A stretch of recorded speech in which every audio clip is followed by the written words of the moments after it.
గుజరాత్ రాజ్యసభ ఎన్నికల polling video footage ను కేంద్ర ఎన్నికల సంఘం పరిశీలిస్తోంది. పోటాపోటీగా కాంగ్రెస్, బీజేపీ నేతలు ఈసీకి ఫిర్యాదులు చేసుకున్నారు.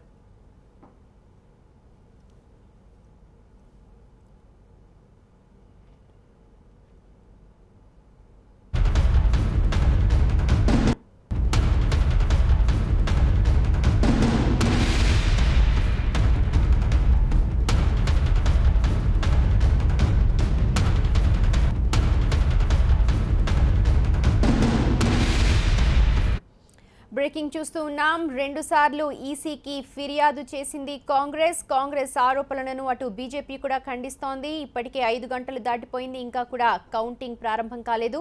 గుజరాత్ రాజ్యసభ ఎన్నికల పోలింగ్ వీడియో ఫుటేజ్ ని ప్రస్తుతం కేంద్ర ఎన్నికల సంఘం పరిశీలిస్తోంది. పోటాపోటీగా కాంగ్రెస్, బీజేపీ నేతలు ఈసీకి ఫిర్యాదులు చేసుకున్నారు.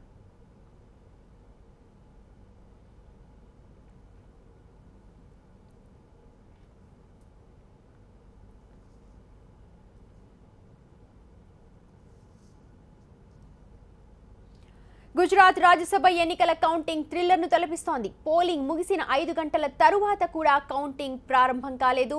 సోనియా వ్యక్తిగత కార్యదర్శి అహ్మద్ పటేల్ భవితవ్యంపై తీవ్ర ఉత్కంఠ నెలకొంది.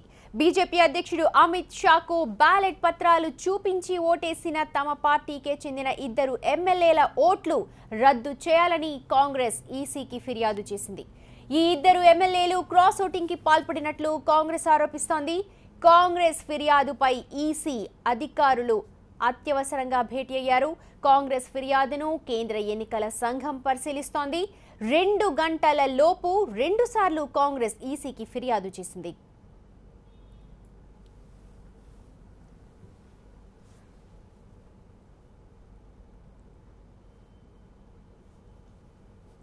కాంగ్రెస్ ఫిర్యాదుతో కౌంటింగ్ ప్రక్రియ ఆలస్యమైంది.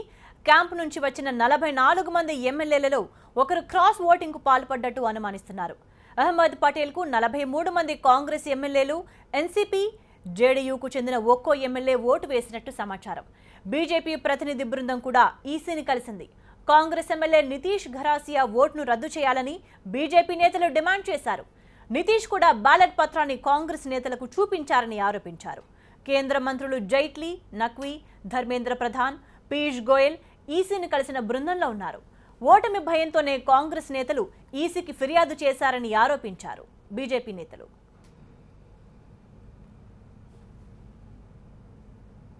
ఇప్పటికే బ్యాలెట్ బాక్స్లను తెరిచారని, కౌంటింగ్ చేయడం మినహా గత్యంతరం లేదని బీజేపీ నేతలు చెప్తూ ఉన్నారు. కాంగ్రెస్, బీజేపీ నేతల పోటాపోటీ ఫిర్యాదులతో ఫలితాలు మరింత ఆసక్తికరంగా మారాయి. ఎమ్మెల్యేల ఓటింగ్ వీడియోను కేంద్ర ఎన్నికల సంఘానికి పంపించారు రిటర్నింగ్ అధికారి.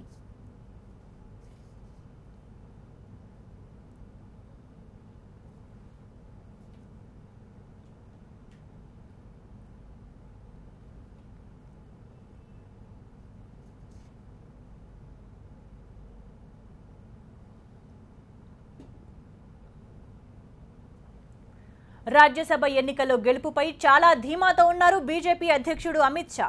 కేంద్ర మంత్రి స్మృతి ఇరానీ గెలుపు కూడా నల్లేరుపై నడకే.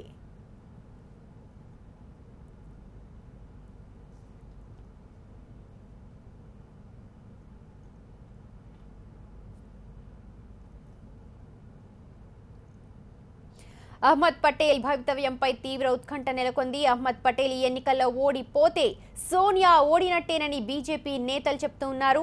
అమిత్ షా ఈ ఎన్నికలను చాలా ప్రతిష్టాత్మకంగా తీసుకున్నారు.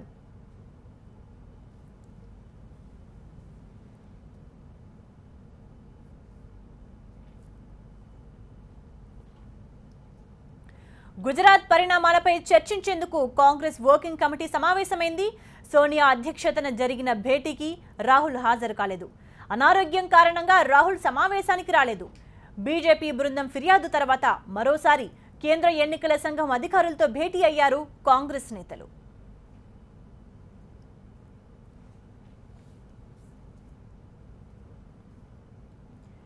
థ్రిల్లర్ ను తలపిస్తున్న ఈ ఎన్నికలకు సంబంధించిన వివరాలు మా ప్రతినిధి మహాత్మా అందిస్తారు. మహాత్మా,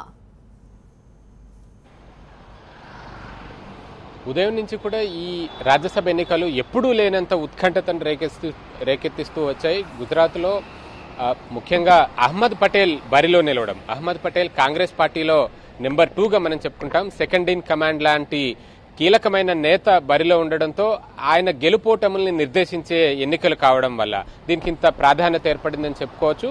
అయితే ఈ ఎన్నికలు జరగడానికంటే ముందు నుంచి, చాలా రోజుల ముందు నుంచే క్యాంపు రాజకీయాలు జరిగినప్పటికీ ఈ రోజు జరిగిన ఓటింగ్ సరళిలో ముఖ్యంగా కాంగ్రెస్ పార్టీ ఇద్దరి ఎమ్మెల్యేల మీద అభ్యంతరాలు వ్యక్తం చేస్తుంది. ఆ ఇద్దరు ఎమ్మెల్యేలు తాము ఓటు వేసే సమయంలో బ్యాలెట్ పేపర్లను కాంగ్రెస్ పార్టీ ఏర్పాటు చేసిన రిప్రజెంటేటివ్కు కాకుండా బీజేపీకి ఆ బ్యాలెట్ పేపర్లను చూపించింది, అది నిబంధనల ప్రకారం విరుద్ధం అంటూ కాంగ్రెస్ పార్టీ వ్యాఖ్యానిస్తుంది. ఆ మేరకు ఎన్నికల కమిషన్ కూడా అప్రోచ్ అయ్యారు. కాంగ్రెస్ పార్టీకి సంబంధించిన సీనియర్ నేతలు, మాజీ మంత్రులు ఎన్నికల కమిషన్ కి అప్రోచ్ అయ్యి 2016లోను 2002లోను జరిగిన ఇన్సిడెంట్ ని ఉదాహరిస్తూ గతంలో ఇదే తరహా ఇన్సిడెంట్స్ జరిగినప్పుడు ఆ ఓట్లను రిజెక్ట్ చేశారు, ఆ బ్యాలెట్ పేపర్స్ ని రిజెక్ట్ చేశారు. కాబట్టి ఇప్పుడు కూడా ఆ రకంగానే వ్యవహరించాలంటూ ఎన్నికల కమిషన్ కోరారు. ఆ తర్వాత బీజేపీ డెలిగేషన్ కూడా వెళ్ళింది. కేంద్ర మంత్రులైన నిర్మలా సీతారామన్, ధర్మేంద్ర ప్రధాన్, పీయూష్ గోయల్ ఈ ముగ్గురు కలిసి ఎన్నికల కమిషన్ ని కలిసి ఇప్పుడున్న పరిస్థితిని వివరించారు. నిజానికి ఈ బ్యాలెట్ పేపర్ల ఉదంతం ఏదైతే కాంగ్రెస్ పార్టీ అభ్యంతరాలు వ్యక్తం చేస్తుందో అది ఉదయమే జరిగింది. కానీ పోలింగ్ అంతా అయిపోయాక ఈ లెక్కల్లో తేడాలు వచ్చి అహ్మద్ పటేల్ ఓడిపోతున్నాడు అన్నది వారు గ్రహించి దీన్ని ఎలాగైనా అడ్డుకోవాలన్న ఉద్దేశంతో, రాద్ధాంతం చేయాలన్న ఉద్దేశంతో కాంగ్రెస్ నేతలంతా ఈ డ్రామా ఆడుతున్నారు తప్ప దీంట్లో ఎటువంటి ఏది లేదు. ఇది ఖచ్చితంగా రాజకీయంగా వారు ఓడిపోతున్నారన్న ఒక భయంతో చేస్తున్న గోల తప్ప మరేది కాదు అంటూ బీజేపీ నేతలు చెప్పుకుంటూ వస్తున్నారు. ఈ పరిస్థితుల్లో ఎన్నికల కమిషన్ ఇంకా ఫైనల్ డెసిషన్. అయితే చీఫ్ ఎలక్టోరల్ ఆఫీసర్ గుజరాత్ కి సంబంధించి ఆయన చెప్పింది ఏంటంటే, నిబంధనల ప్రకారం రాజ్యసభ ఎన్నికలు ఎప్పుడైనా సరే అక్కడ పోలింగ్ జరిగిన రోజే వెంటనే కౌంటింగ్ జరగాలి. మరి ఈ రాత్రి 12 గంటలు దాటితే రోజు మారిపోతుంది.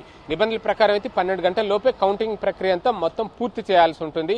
అందుకనే ఎన్నికల కమిషన్ వీలైనంత త్వరగా దీని మీద ఒక డెసిషన్ తీసుకుంటుందని ప్రతి ఒక్కరు కూడా ఎదురు చూస్తున్నారు. అయితే ప్రీవియస్ ఇన్సిడెంట్స్ ని దృష్టిలో పెట్టుకుని ఈ 2 ఓట్లను రిజెక్ట్ చేస్తుందా లేదా, ఎందుకంటే ఫస్ట్ రిటర్నింగ్ ఆఫీసర్ కి కంప్లైంట్ చేసినప్పుడైతే ఆయన కాంగ్రెస్ చేసిన అభ్యర్థనను తోసిపుచ్చారు. మరి ఇప్పుడు ఫైనల్ గా chief election commission, central election commission ఏ నిర్ణయం తీసుకుంటుందన్న దాని మీదనే ఆధారపడి ఉంది. ఒకవేళ ఈ 2 ఓట్లు రిజెక్ట్ చేసినప్పటికీ కూడా అహ్మద్ పటేల్కి వచ్చే లాభం లేకపోయినా బీజేపీ నిలబెట్టిన 3వ అభ్యర్థి మీద అవి ఎంత మేర ప్రభావం చూపుతాయి, ఫైనల్ కౌంటింగ్ లో ఈ మొదటి ప్రాధాన్యత ఓట్లో ఏమైనా తేడా వస్తుందా అన్న దాని మీదనే ప్రతి ఒక్కరూ దృష్టి సారించి ఉన్నారు. ఏదైనా సరే ఈ ఎన్నికలు మాత్రం అత్యంత ఉత్కంఠభరితంగా సాగుతున్నాయి. కౌంటింగ్ కి ఇంకా గ్రీన్ సిగ్నల్ రాలేదు. ఎన్నికల కమిషన్ గ్రీన్ సిగ్నల్ ఇవ్వడం ఆలస్యం. కౌంటింగ్ ప్రక్రియ మళ్లీ పునఃప్రారంభమయ్యే అవకాశం ఉంది. రైట్ మహాత్మా. రాజ్యసభ ఓట్ల లెక్కింపుపై ఉత్కంఠ కొనసాగుతోంది. అహ్మద్ పటేల్ భవితవ్యంపై కూడా తీవ్ర ఉత్కంఠ కొనసాగుతోంది. కాంగ్రెస్ కు క్రాస్ ఓటింగ్ భయం పట్టుకుంది. ఎలక్టోరల్ కమిషనర్ వచ్చి గ్రీన్ సిగ్నల్ ఇచ్చేదాకా ఈ కౌంటింగ్ ని మళ్లీ ప్రారంభించరు.